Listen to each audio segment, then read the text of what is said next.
भाजपा प्रदेशाध्यक्ष चंद्रशेखर बावनकुले ने गुजरात विधानसभा चुनाव में भाजपा को 2/3 से अधिक सीट मिलने का दावा किया है।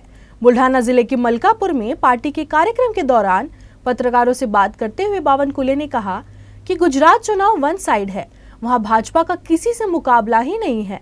इस दौरान चंद्रशेखर बावनकुले ने महाराष्ट्र और कर्नाटक के बीच चल रहे सीमा विवाद पर अपनी प्रतिक्रिया देते हुए कहा कि महाराष्ट्र का एक भी गांव कर्नाटक में शामिल नहीं होगा। एकही गाव महाराष्ट्राचं हे कर्नाटकमध्ये जाऊ शकत नाही। कोणी काही मागणी केली असेल, परंतु एकनाथ शिंदे देवेंद्र फडणवीसजी सक्षम आहेत। एकही गाव महाराष्ट्राचं कुठेही जाऊ देणार नाही। हे शिवशाहीचं सरकार आहे, छत्रपती शिवरायांच्या विचारावर चालणारं सरकार आहे। छत्रपती शिवाजी महाराजांच्या या महाराष्ट्रामध्ये एकही गाव कुठेही जाणार नाही। नरेंद्र मोदीजी माननीय अमित भाईंच्या नेतृत्वामध्ये 145च्या वर सीट गुजरातमध्ये निवडून येतील। खरं तर गुजरातमध्ये वन साइड इलेक्शन झालेलं आहे, कुठेही त्या ठिकाणी कोणी फाईटमध्ये नाही आहे। मी स्वतः 3 दिवस गुजरातमध्ये होतो। 145 प्लस सीट गुजरातमध्ये निवडून येतील। अकोला जिले में पिंजर थाना अंतर्गत द्रुघलम गांव में एक पिता पुत्र की हत्या कर दी गई। घरेलू विवाद में युवक ने ही अपने भाई और भतीजे को मार डाला। इस घटना के बाद पुलिस ने आरोपी को गिरफ्तार कर लिया है। अकोला जिले के पिंजर पुलिस थाना अंतर्गत दुधलम गांव में रहने वाले प्रताप पंडित का उनके चचेरे भाई किशोर पंडित के साथ घरेलू विवाद चल रहा था।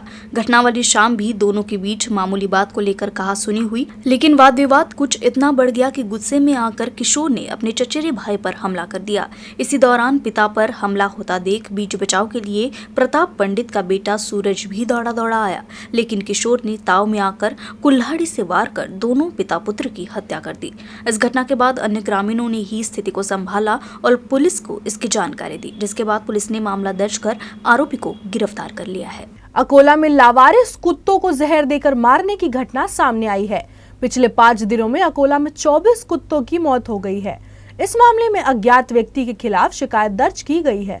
अकोला में पिछले कुछ समय से लावारिस कुत्तों की संख्या बढ़ गई है।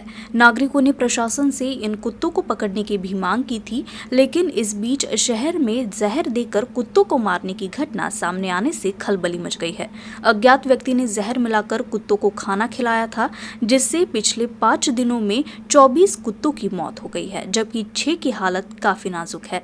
आधार फॉर एनिमल नाम की एक संस्था की मदद से इन कुत्तों का इलाज किया जा रहा है। साथ ही अन्य लावारिस कुत्तों की भी देखभाल की जा रही है। इस मामले में पुलिस ने शिकायत भी दर्ज की है। आधार फॉर एनिमल्स नावाची माझी एनिमल रेस्क्यू टीम आहे। गेल्या 5 दिवसापासून अकोल्यात 30 डॉग्सला पॉइझन देऊन मारण्यात येत आहे आणि ही केस रोज वाढतच आहे। आम्ही याबद्दल कंप्लेंट केलेली आहे। 2 पोलीस स्टेशनला आम्ही याच्याबद्दल कंप्लेंट केलेली आहे आणि माझी ही विनंती आहे प्रशासनाला की आपण त्वरित त्याच्यावर काहीतरी कठोर कारवाई करावी आणि हे सगळं प्रकार थांबावा। आतापर्यंत आम्ही 30 डॉग रेस्क्यू केले, त्यातले फक्त 6च आता जिवंत आहेत आणि ते पण सिरियस आहे। आणि जे यांना पॉइझन दिलं जाते ते एवढं डेडली आहे की तोंडातून फेस निघणं, झटके येणं आणि त्याच्यानंतर लगेच त्यांचा मृत्यू होऊन जातो। आता हे मेल्यानंतर याच्यातले बरेचसे असे डॉग्स आहेत की त्यांना पिल्लं आहेत, त्यांचं काय होणार आहे? तर माझी विनंती आहे तुम्हाला की प्रशासनाला की लवकरात लवकर याच्यावर काही ना काही कारवाई केली पाहिजे आणि पशुसोबत होणारी क्रूरता ही लवकरात लवकर थांबवली पाहिजे। अकोला जिले के अड़गांव में अवैध रूप से रेत का परिवहन करते समय एक वाहन को रोके जाने पर तलाठी पर हमले के मामले में पुलिस ने 8 लोगों के खिलाफ केस दर्ज किया था। इनमें से 3 को गिरफ्तार भी कर लिया गया है, जबकि 5 अभी भी फरार है। तलाठी प्रतीक इंगले प्रभारी तलाठी किशोर गायकी के साथ शिवाजीनगर में थे। शाम के करीब उन्हें रेत से भरा एक ट्रैक्टर दिखाई दिया। इस दौरान तलाठी इंगले ने ट्रैक्टर चालक के पास रेत परिवहन लाइसेंस की जांच की तो वह अवैध पाया गया, जिसके बाद ड्राइवर और उसके साथियों ने तलाठी पर पथराव किया और तलाठी को मारने की कोशिश भी की। तलाठी प्रतीक इंगले ने पुलिस में शिकायत की। पुलिस ने इस मामले में 8 आरोपियों के खिलाफ मामला दर्ज किया। इनमें से शेख अनवर, शेख सादिक, अब्दुल साजिद, अब्दुल खालिक, अब्दुल दानिश, अब्दुल रफीक को गिरफ्तार कर कोर्ट में पेश किया गया, जहां कोर्ट ने उन्हें न्यायिक हिरासत में भेज दिया। पुलिस बाकी 5 आरोपियों की तलाश कर रही है। काल जी घटना 6:15 वाजता घडली ती निषेधार्थ आहे आणि आमचे तलाठी अवैध वाहतूक करताना जो ट्रॅक्टर राहते त्याला पकडण्यासाठी गेले होते, परंतु काही वाहतूक तस्करी यांनी हल्ला चढवला। हल्ल्यामध्ये ते थोडेफार जखमी झाले। त्यानंतर रात्री 12-12:30 वाजता त्यांना तेलारा इथं मेडिकलसाठी नेण्यात आलं। मेडिकल नंतर त्यांना पुन्हा हिवरकर पोलीस स्टेशनला आणण्यात आलं. त्यावेळेस त्या ठाणेदार साहेबांनी FIR दाखल केली. FIR दाखल करून 3 आरोपी पकडण्यात आले. बाकीचे आरोपी फरार आहेत. तरी पण मला असं वाटते की जे गोवनखोरीबाबत शासकीय कर्मचारी कारवाई करतात त्यामध्ये त्यांच्यावर होणारे कारवाई टाळायला पाहिजे आणि शासनानेही यासाठी कठोर पाऊल उचलायला पाहिजे. बुल्ढाना जिले में वेतन भुगतान की मांग को लेकर जिला परिषद स्कूल के शिक्षकों ने जिला परिषद के सामने 1 दिवसीय अनशन किया। बुल्ढाना जिले के 1300 जिला परिषद स्कूल शिक्षकों को दिवाली से वेतन नहीं मिला है, जिससे इन शिक्षकों की दिवाली की खुशियों पर भी पानी फिर गया। अपने वेतन के भुगतान की मांग को लेकर शिक्षकों ने बुधवार को जिला परिषद के सामने 1 दिवसीय भूख हड़ताल की और आज से वे गांधीगिरी शैली में भूख हड़ताल कर विद्यादान करेंगे। बुलढाणा जिल्हा परिषदेच्या शिक्षकांचे दिवाळी उलटून जाऊन सुद्धा पगार न झाल्यामुळं शासनाला पूर्व सूचना देऊन आज आम्ही इथे धरणे आंदोलनासाठी बसलेलो आहोत, 1 दिवसीय धरणे आंदोलनासाठी। यानंतरही जर का तात्काळ पगार झाले नाहीत तर आम्ही शासनाला पूर्वकल्पना दिलेली की आम्ही शिक्षक कर्मचारी आहोत, आमच्यावर नैतिक जबाबदारी आहे समाजाची, विद्यार्थ्यांची। त्यामुळे आम्ही शाळा सोडून इथं तंबू टाकून रोज बसू शकत नाही। त्यामुळे आम्ही उद्यापासून अशी स्टेप घेतो आहोत की शाळा चालू जेवण बंद, जसा पगार चालू पण शाळा चालू पण पगार बंद आहे। आम्ही शाळा चालू ठेवू पण जेवण बंद करू। रोज आमचा शिक्षक शाळेत जाईल, आपलं काम इमानीतबारे करेल, पण हे सगळं करत असताना उपोषणामुळे त्याच्या जीविताला त्याच्या आरोग्याला काही धोका तयार झाल्यास त्याला सर्वस्वी वेतनासाठी दिरंगाई करणारं शासन आणि प्रशासन हे जबाबदार राहील। अशा प्रकारचं निवेदन आज आम्ही आजच्याच धरणे आंदोलनाच्या निवेदनातही तसं दिलंय। आमू अक्का हम एक छह, ऐसा पूर्व मंत्री व कांग्रेस नेता विधायक यशोमती ठाकुर ने कहा। भारत जोड़ो यात्रा के अवसर पर यशोमती ठाकुर ने महाराष्ट्र मध्य प्रदेश की सीमा की आदिवासी महिलाओं और बंधुओं से बातचीत की। भारत जोड़ो यात्रा बुधवार को महाराष्ट्र राज्य से मध्य प्रदेश पहुंची। इस दौरान भारत जोड़ो यात्रा महाराष्ट्र और मध्य प्रदेश के सीमावर्ती क्षेत्र में आदिवासी बहुल क्षेत्र तिनखुटी से होकर गुजरी। इस बीच सांसद राहुल गांधी ने सीमावर्ती क्षेत्र के आदिवासी महिलाओं और भाइयों से मुलाकात की, लेकिन आगे यात्रा पर निकलने की वजह से यशोमती ठाकुर का इन लोगों से मिलना संभव नहीं हो पाया।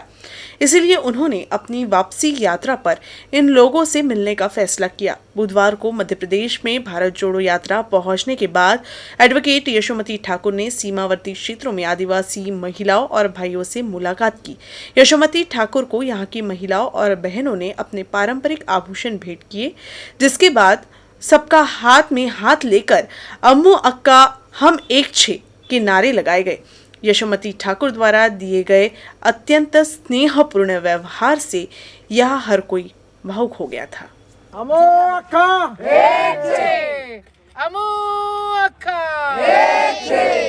अकोला जीआरपी पुलिस ने सांसद विनायक राउत और विधायक नितिन देशमुख के खिलाफ मामला दर्ज किया है। उद्धव बालासाहेब ठाकरे शिवसेना सांसद विनायक राउत और शिवसेना विधायक नितिन देशमुख समेत अन्य लोगों के खिलाफ गुरुवार को अकोला की रेलवे यानी जीआरपी पुलिस में मामला दर्ज कराया गया है। बुधवार को अकोला रेलवे स्टेशन पर शिंदे समूह की सांसद भावना गवली को ठाकरे समूह के कार्यकर्ताओं द्वारा अश्लील भाषा बोलने के मामले में विनायक राउत और नितिन देशमुख सहित एक अन्य कार्यकर्ता के खिलाफ अकोला जीआरपी पुलिस में मामला दर्ज किया गया है। ये मामले सार्वजनिक स्थानों पर दंगा करने, भीड़ लगाने, नारेबाजी करने और अश्लील भाषा बोलने के मामले में दर्ज किए गए हैं।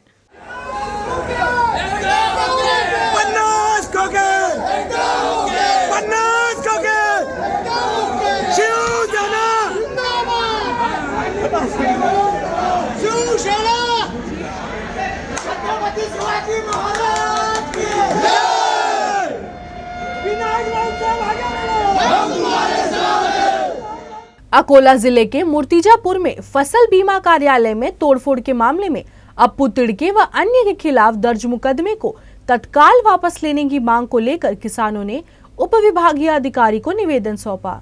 अकोला जिले में भारी बारिश से फसलों को नुकसान हुआ है। सरकार से कोई भी मदद नहीं मिली, फसल बीमा मुआवजा तक नहीं मिला है। सरकार की उदासीनता के कारण किसान फसल बीमा से वंचित रह गए हैं। फसल बीमा कंपनी द्वारा की जा रही देरी के चलते पुलिस ने फसल बीमा कंपनी के कार्यालय में तोड़फोड़ करने पर पूछताछ करने आए अप्पू तिड़के व अन्य के खिलाफ दबाव में मामला दर्ज किया है।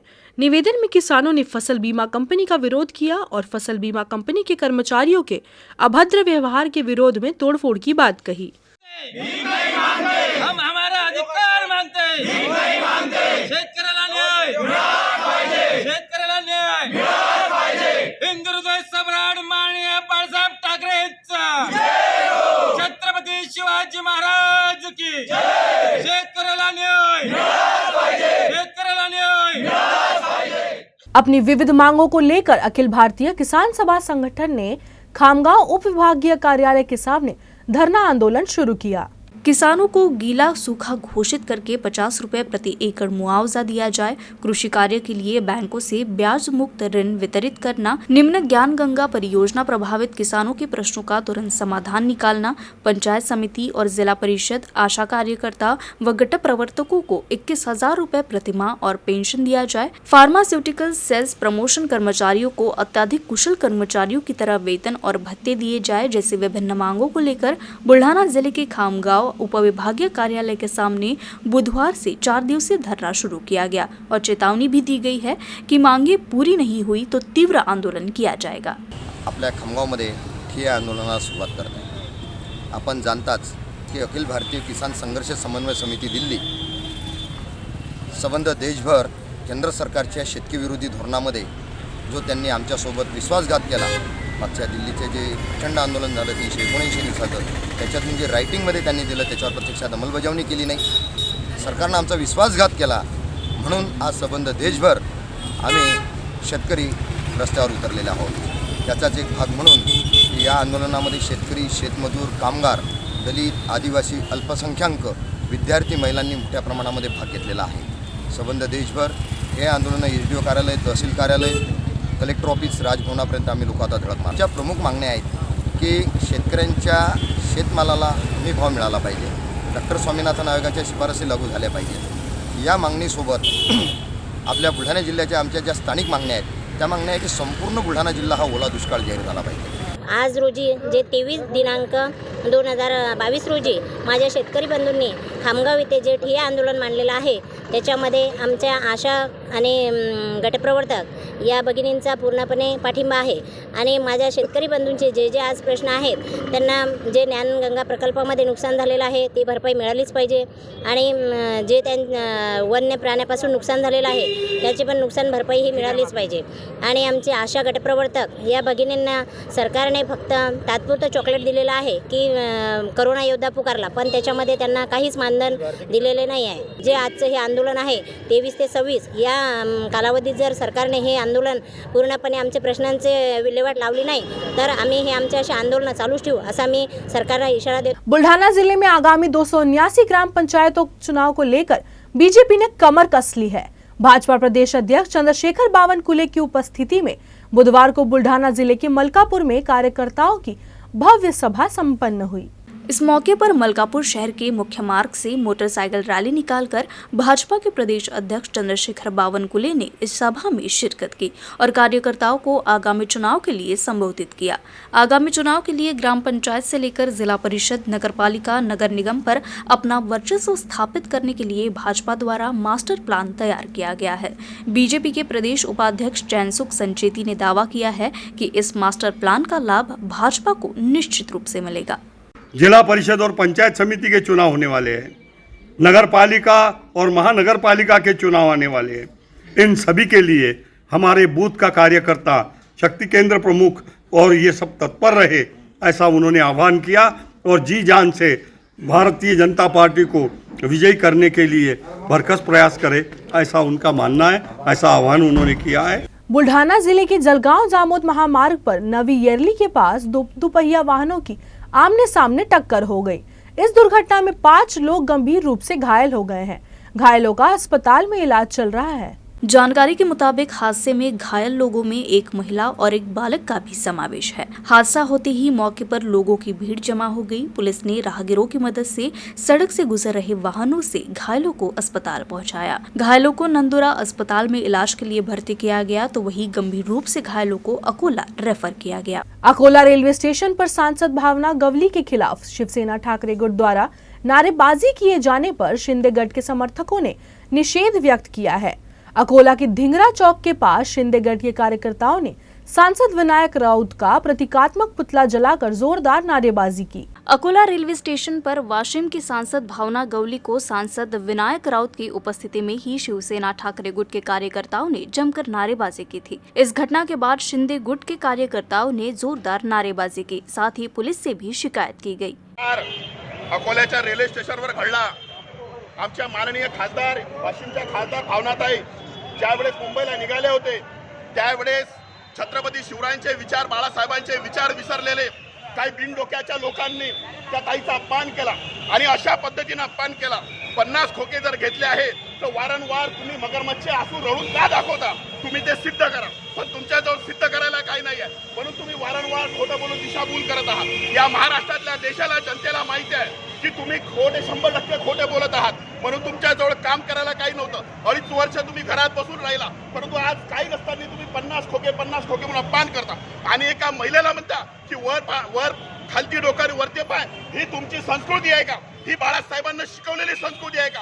छत्रपतीचं नाव तुम्ही घेता, तुम्हाला लाज वाटायला पाहिजे। छत्रपतीच्या मावळ्यावर स्वतःला म्हणता आणि एका महिलेला अपमान करता। अरे लढायचं असेल तर आमच्या सारख्या मर्दासोबत लढा।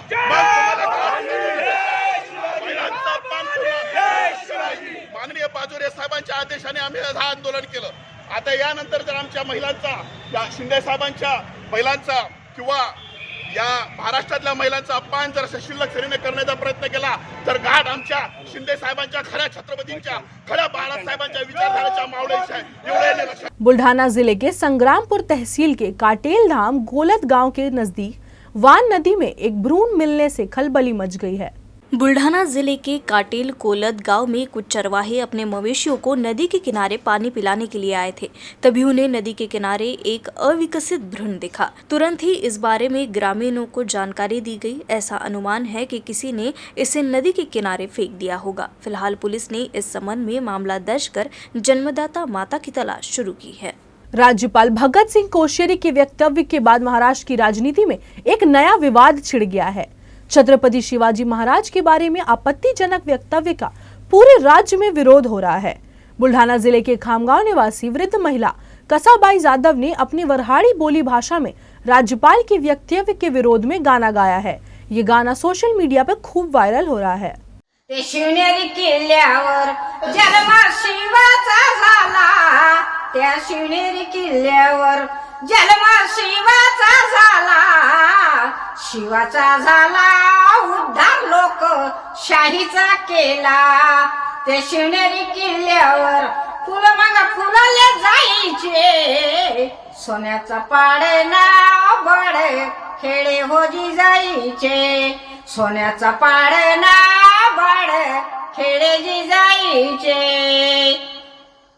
मोठे मोठे हे सरदार त्याने किती केले ठार, तेव्हा निघाली मैदानी शिवरायाची तलवार, तेव्हा निघाली मैदानी शिवरायाची तलवार।